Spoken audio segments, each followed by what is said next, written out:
हम सबके मन में कभी न कभी यह सवाल जरूर आता होगा कि दुनिया में इतने सारे दुख और परेशानियां हैं, तो क्या ये सब कलयुग के कारण हैं?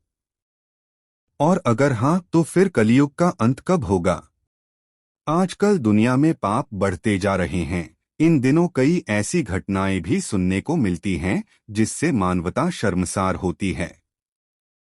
कुछ लोग ऐसे भी हैं जो कई परेशानियों से घिरे हुए हैं। ऐसे में लोग हर पल इसी इंतजार में रहते हैं कि उनका दुख दूर करने के लिए भगवान फिर से धरती पर अवतार लेंगे, जिसके बाद कलयुग खत्म हो जाएगा। अगर कलयुग के अंत की बात करें तो विष्णु पुराण में इससे जुड़े कई रहस्य बताए गए हैं। ऐसे में आइए जानते हैं कलयुग का अंत कब और कैसे होगा। कलयुग क्या है?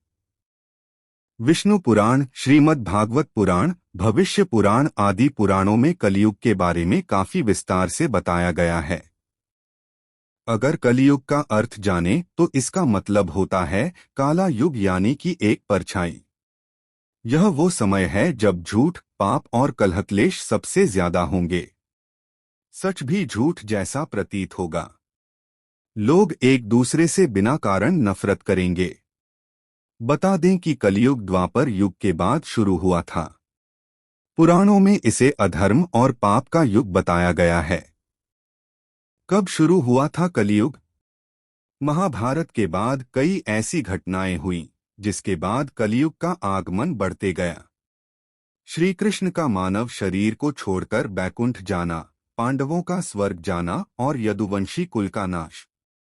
इन घटनाओं के बाद 3102 ईसा पूर्व कलयुग की शुरुआत हुई थी।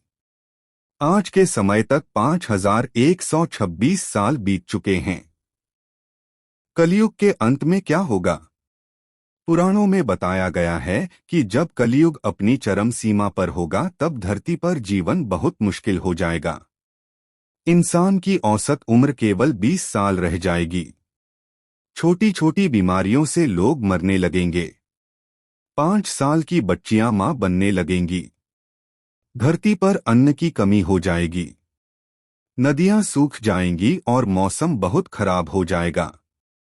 कभी भयंकर गर्मी होगी तो कभी बहुत ठंड। गायें दूध देना बंद कर देंगी।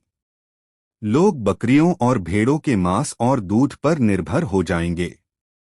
भगवान का अवतार। पुराणों में बताया गया है कि जब पाप अपने चरम पर होगा तब भगवान विष्णु कल की अवतार लेकर आएंगे।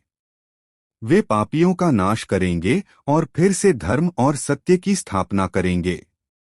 इसके बाद सतयुग की शुरुआत होगी।